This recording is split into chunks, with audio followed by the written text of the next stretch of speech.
5 factorial నుంచి 9 factorial వరకు trailing zeros అంటే వెనుకంజలో ఉన్న సున్నాలు ఎన్నొస్తాయి సార్? 1 వస్తుంది.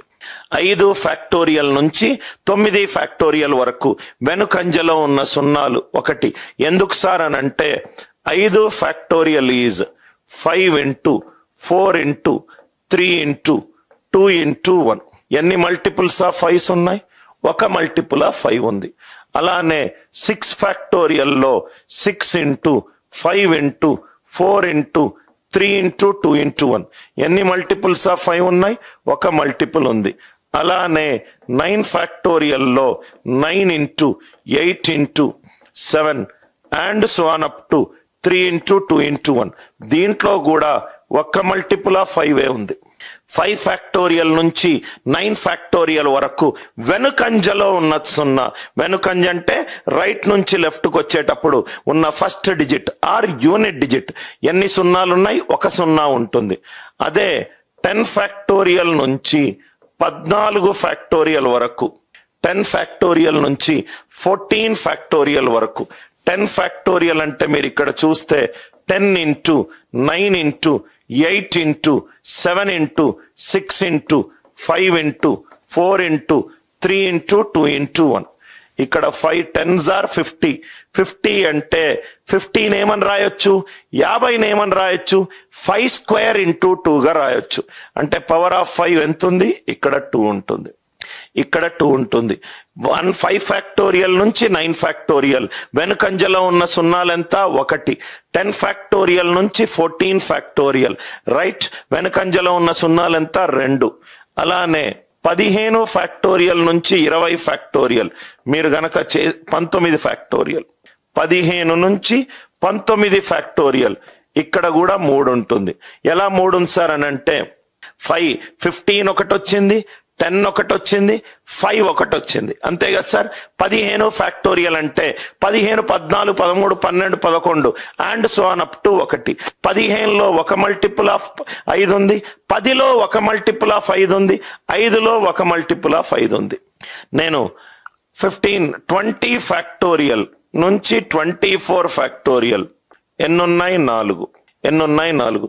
ఇవన్నీ చేసేది ఏంటంటే 25 ఫ్యాక్టోరియల్ ఉందనుకోండి, దీంట్లో 4 తర్వాత 5 రాదు, 6 ఉంటాయి. 25 ఫ్యాక్టోరియల్లో ఎన్ని సున్నాలున్నాయి? 6 సున్నాలున్నాయి. 25 ఫ్యాక్టోరియల్ ఇట్ ఈజ్ 6.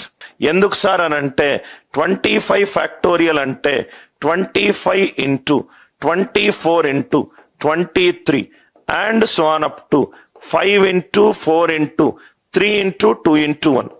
5 మల్టిపుల్ ఏమేం కనబడుతున్నాయి? 5 ఒకట్ల, 5 రెండ్ల, 5 మూళ్ళ, 5 నాళ్ళ, 5 ఐదుల. ఎన్నున్నాయి చూడండి sir? 1 2 3 4. Are you all with me? 5 ఇక్కడ ఇంకో 5 6 మొత్తము 6 ఉంటాయి. 25 అంటే 4 నుంచి 6కు జంప్ అయిపోయింది. 4 నుంచి 6కి జంప్ అయిపోయింది. ఎందుకు ఎక్స్ట్రా 2 జంప్ అయింది? 25 అనేది 5 స్క్వేర్ కాబట్టి. 25 అనేది 5 స్క్వేర్ కాబట్టి. ఈ లాజిక్ అర్థమైంది కదా సార్? డైరెక్ట్ గా ఇంక్రీజ్ 1 వేయకూడదు. ఎప్పుడైతే 5 స్క్వేర్ 5 క్యూబ్ 5 పవర్ 4 ఉందో అప్పుడు జంప్ రైట్ దాన్ని పవర్ ఆఫ్ 5ని బట్టి ఆధారపడి ఉంటుంది. ఇది 3rd పాయింట్. ఇవన్నీ కూడా మనం ప్రాబ్లమ్స్ లో యూజ్ చేద్దాం. 4వ పాయింట్ ఏ పర్ఫెక్ట్ స్క్వేర్. ఒక పర్ఫెక్ట్ స్క్వేర్ ఎప్పుడూ కూడా 2 3 7 or 8 తోటి ఎండ్ అవ్వదు. ఒక పర్ఫెక్ట్ స్క్వేర్ ఎప్పుడూ కూడా 2 3 7 or 8 తోటి ఎండ్ అవ్వదు. ఒక పర్ఫెక్ట్ స్క్వేర్ అంటే పవర్ ఈవెన్ నంబర్ ఉండాలి. మీరు ఏదైనా పర్ఫెక్ట్ స్క్వేర్ తీసుకోండి, అది 2 3 7 8 తోటి ఎండ్ అవ్వదు. ఒక పర్ఫెక్ట్ స్క్వేర్ 2 తోటి 3 తోటి 7 తోటి 8 తోటి ఎండ్ అవ్వదు. ఎందుకు సార్ ఎండ్ అవ్వదంటే ప్రూఫ్ చూడండి సార్. ఒక నంబర్ యొక్క యూనిట్ డిజిట్ తీసుకుంటే 0 1 2 3 4 5 6 7 8 9 ఒక నంబర్ యూనిట్ డిజిట్ తీసుకుంటే 0 నుంచి 9 వరకు ఉంటుంది. ఒక నంబర్ యూనిట్ డిజిట్ 0 నుంచి 9 వరకు ఉంటుంది. 0ని స్క్వేర్ చేస్తే 0, 1 స్క్వేర్ 1, 2 స్క్వేర్ 4, 3 స్క్వేర్ 9. ఇదే ఆర్డర్లో రాసుకోండి సార్, ప్రాబ్లమ్స్ చాలా ఈజీ అయిపోతాయి మీకు. 4 square 16, 5 square 25, 6 square 36, 7 square 49, 8 square 64, 9 square 81. ఇవే కదా. మీరు ఏ న్యాచురల్ నంబర్లు తీసుకున్నా న్యాచురల్ నంబర్లో యూనిట్ డిజిట్ 0 నుంచి 9 వరకు ఉంటాయి. న్యాచురల్ నంబర్లో యూనిట్ డిజిట్ 0 నుంచి 9 వరకు ఉంటుంది. 0, 1, 2, 3, 4, 5, 6, 7, 8, 9. ఒక నంబర్ కి యూనిట్ డిజిట్ 0 నుంచి 9 వరకే ఉంటుంది. 0, 1, 2, 3, 4, 5, 6, 7, 8, 9. ఎక్కడైనా 2 వచ్చిందా? రాలేదు. ఎక్కడైనా 3 వచ్చిందా? రాలేదు. ఎక్కడైనా 7 వచ్చిందా? రాలేదు. ఎక్కడైనా 8 వచ్చిందా? రాలేదు. 2 రాలేదు, 3 రాలేదు, 7 రాలేదు, 8 రాలేదు. ఒక పర్ఫెక్ట్ స్క్వేర్ ఎప్పుడూ కూడా 2తో గాని 3తో గాని 7తో గాని 8తో గాని ఎండ్ అవ్వదు. అంటే రైట్ సైడ్ లో ఉన్న యూనిట్ డిజిట్ సంఖ్య ఎప్పుడూ కూడా 2 అవ్వదు, 3 అవ్వదు, 7 అవ్వదు, 8 అవ్వదు. 2 అయినా 3 అయినా 7 అయినా 8 అయినా అది పర్ఫెక్ట్ స్క్వేర్ కాదు. ఇది 4వ కాన్సెప్ట్. 5వ కాన్సెప్ట్, ఎన్ ఫ్యాక్టోరియల్ అనేది ఎప్పుడూ కూడా 4 తోటి డివైడ్ అవుతుంది n greater than or equivalent to 4 అయినప్పుడు.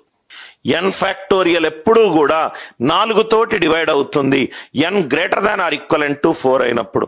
చూడండి సార్, 4 ఫ్యాక్టోరియల్ అంటే 4 ఫ్యాక్టోరియల్ అంటే 4 ఇంటూ సమ్ నంబర్, అంటే 4 తోటి డివైడ్ అవుతుంది. 4 ఇంటూ సమ్ నంబర్ 4 తోటి డివైడ్ అవుతుంది. 5 ఫ్యాక్టోరియల్ అంటే 5 ఇంటూ 4 ఫ్యాక్టోరియల్, ఇది కూడా 4తో డివైడ్ అవుతుంది. సో 5 ఫ్యాక్టోరియల్లో 4 ఫ్యాక్టోరియల్ ఉంది, 7 ఫ్యాక్టోరియల్లో 4 ఫ్యాక్టోరియల్ ఉంది, 8 ఫ్యాక్టోరియల్లో 4 ఫ్యాక్టోరియల్ ఉంది. ఎన్ ఫ్యాక్టోరియల్ అనేది ఎప్పుడూ కూడా 4 తోటి డివైడ్ అవుతుంది. అది n greater than or equivalent to 4 అయినప్పుడు. N greater than or equivalent to 4 అయినప్పుడు. 6వ కాన్సెప్ట్, పర్ఫెక్ట్ స్క్వేర్ ఎప్పుడూ కూడా 4 ఇంటూ సమ్ నంబర్ ఫామ్ లో ఉంటుంది, or 4 into some number +1 form లో ఉంటుంది. రాసుకోండి సార్, పర్ఫెక్ట్ స్క్వేర్ ఎప్పుడూ కూడా 4 తోటి డివైడ్ అవ్వాలి, లేకపోతే రిమైండర్ 1 ఇవ్వాలి. పర్ఫెక్ట్ స్క్వేర్ ఎప్పుడూ కూడా 4 తోటి డివైడ్ అవ్వాలి, లేకపోతే రిమైండర్ 1 ఇవ్వాలి. సార్ ఇది ఎక్కడి నుంచి వచ్చింది సార్? ఒక పర్ఫెక్ట్ స్క్వేర్ అనేది అది ఈవెన్ నంబర్ కావచ్చు, అది ఆడ్ నంబర్ కావచ్చు. పర్ఫెక్ట్ స్క్వేర్ అంటే పవర్ 2 ఉండాలి. పర్ఫెక్ట్ స్క్వేర్ అంటే పవర్ 2. ఈవెన్ నంబర్ స్క్వేర్ చేస్తే పర్ఫెక్ట్ స్క్వేర్ అంటే ఎన్ స్క్వేర్ ఫామ్. 16 అంటే 4 స్క్వేర్, 36 అంటే 6 స్క్వేర్, 8 స్క్వేర్ అంటే 64, 73 స్క్వేర్ అంటే 5329. ఒక నంబర్ ని పర్ఫెక్ట్ స్క్వేర్ ఎన్ స్క్వేర్ చేసేస్తే ఆ ఎన్ ఈవెన్ నంబర్ కావచ్చు, లేకపోతే ఆడ్ నంబర్ కావచ్చు. Even number 2k whole square, 2k whole square అవుతే 4 into any number 4 into something. Odd number అంటే 2k +or-1 ఏదైనా వేసుకోవచ్చు. 4k స్క్వేర్ +or-4k +1, ఇది 4తో డివైడ్ అవుతుంది, ఇది 4తో డివైడ్ అవుతుంది. రిమైండర్ ఎంత? 1. చాలా ఇంపార్టెంట్ పాయింట్.